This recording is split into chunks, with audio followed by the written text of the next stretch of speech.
If you want something done right, you gotta do it yourself.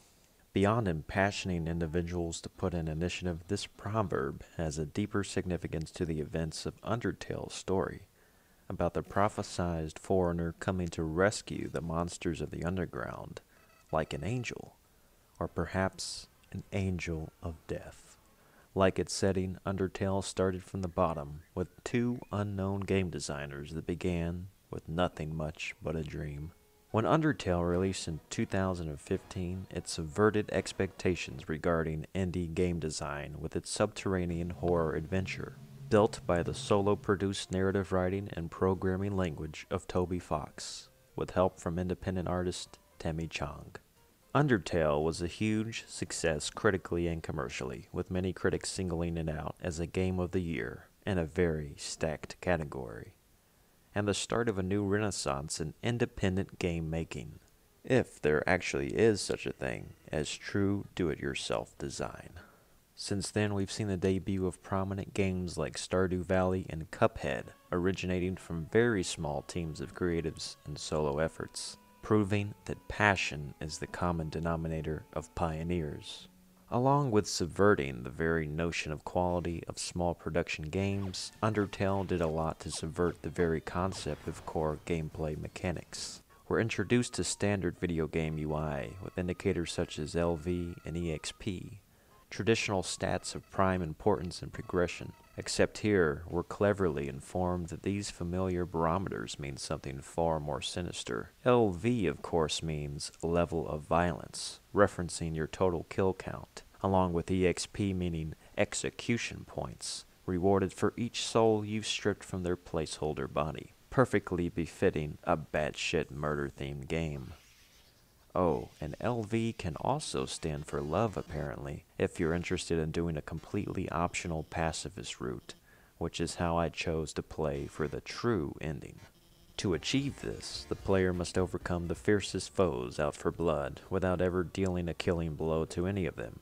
The closest you get to killing anyone as a pacifist is with kindness and the power of friendship.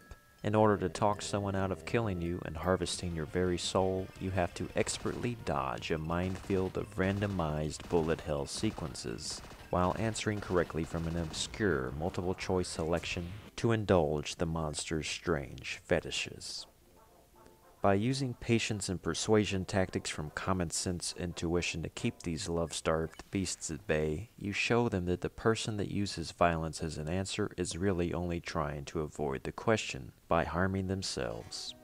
And that compassion and love conquers all, even for the loneliest of lonelies.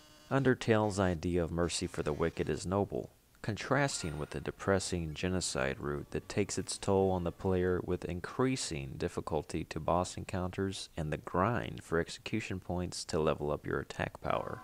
It's in this contrasting choice that Undertale tells its true narrative through gameplay decisions, by making the player confront themselves, grappling with feelings both good or bad based on the amount of effort put into their actions, and how the NPCs are affected because of them. Spare even a pure evil monster like Flowey that puts you through cruel, fiery, twisted gyrations of torment, and you feel a little colder seeing him wilt, before feeling a little warmer on the inside seeing him relent to reconciliation. On the flip side, going down the genocide rabbit hole can make you feel just as dark when you dare to dispatch even the most oblivious and carefree creature, for no apparent reason at all other than the game's allowance of it. Undertale's combat system, thought to be novel by most, borrows heavily from Persona negotiation and demon negotiation from Atlus's games. It's still an interesting choice to be implemented in this style of game, and probably the smart one given the minimalist design philosophy and budget of Undertale.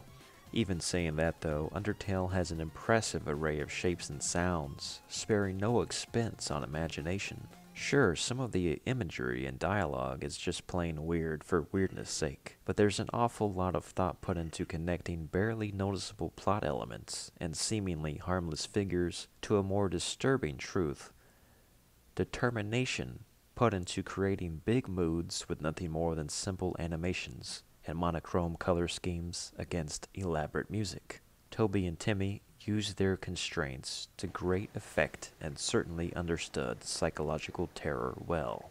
These two are subjects of the thesis of this video, that even when a big project is credited in no small part to a small number of individuals, there are always shared and borrowed influences abound that lead to something new being created, and the people in the creation are always better for it.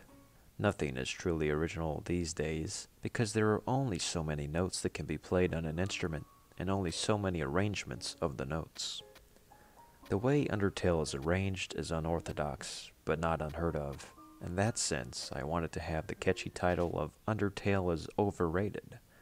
But then I realized that Undertale is at least a good game worthy of its fan base, because even if it is a game made by two people, its goal is to connect the masses. Werner Herzog, one of cinema's most notorious renegades, gave us the idea years back that there is no such thing as true independent film, which says a lot coming from a man who worked under some of the most extreme and fragile conditions in bringing art to life that were not entirely self-imposed. His argument carries weight, because almost every film you can think of relies on some private investment for production alone, even if it comes from the local community in such cases like the original Evil Dead film, or someone taking out credit loans like Kevin Smith did for Clerks.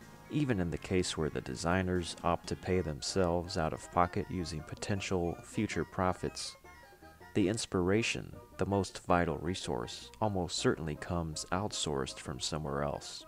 In the case of Undertale in particular, we know classic games like Earthbound is a huge source.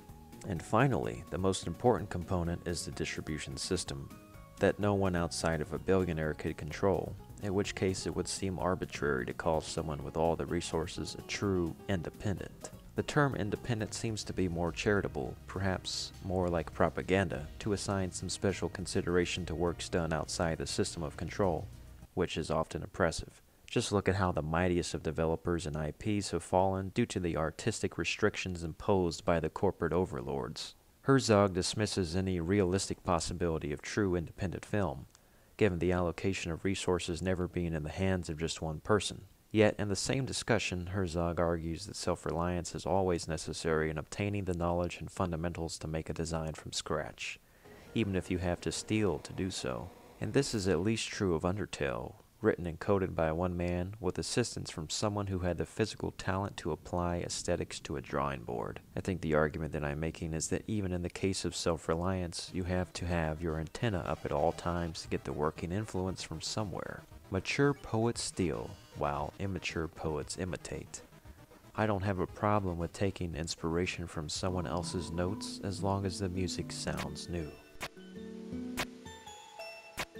The ending of Undertale is also very similar to the ending of Nier Automata, where the power of togetherness is required to stop the impossible onslaught, and then you keep fighting even through to the credits.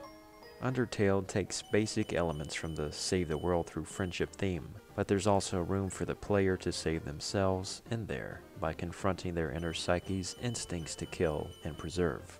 The most intuitive design of any gamer story is that the character must progress from the starting point and advance in some meaningful way by the end. It's the story of life, how we must evolve over time, overcoming obstacles both preordained and self-imposed. Video games give us the streamlined ability to simply level up our characters with experience points, as if experience could be gained at a moment's notice, even siphoned off from killing monsters and obtaining their life experience by proxy. It's what the final villain of Undertale tries to do, by absorbing the souls of humans and monsters alike, to fill his void of empty feeling with determination. Almost any project that one makes is made out of determination, perhaps to see how far one can go without shattering the test tubes. Even Undertale's creator was shocked at how big his project had become, pleasantly I would imagine. There is a lot of modesty in the design and script of Undertale, with self-referential remarks like, "Don't you have anything better to do?" and some throwaway lines foreshadowing the inevitable elitist review like the ones I and others like me often write. We all like to think our way is the only way or the best way because that's how much it means to us to find something we mesh with. We expose our fears of finding something else that might force us to detach ourselves from what we've made a part of our identities. Maybe it's healthier to live and let live and simply appreciate things from a distance.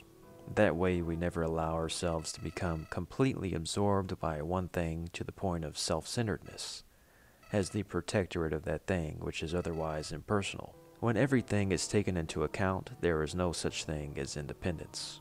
The very Declaration of Independence is one of the most bullshit documents ever written, because immediately after the American Revolution, we reopened trade with Great Britain, France, and the greater part of Europe.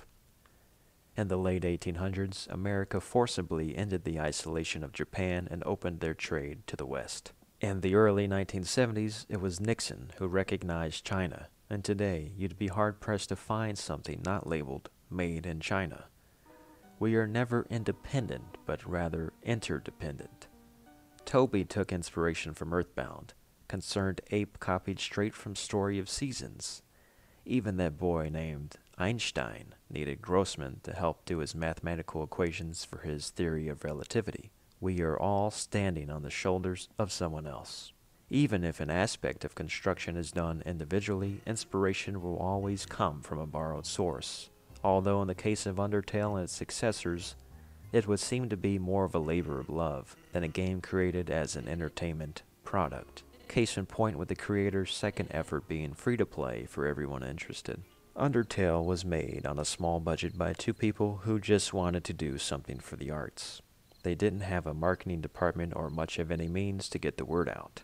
Undertale would have never been a success without the PC community giving it a place to be found and the word of mouth continuing to spread to this day. It's a great example of how a piece of art or entertainment can take on a larger role in the lives of those in the fandom, as members of the very fandom help contribute to its growth beyond the artist's conception. I don't really believe in independent creation because in the end, we're all in this together.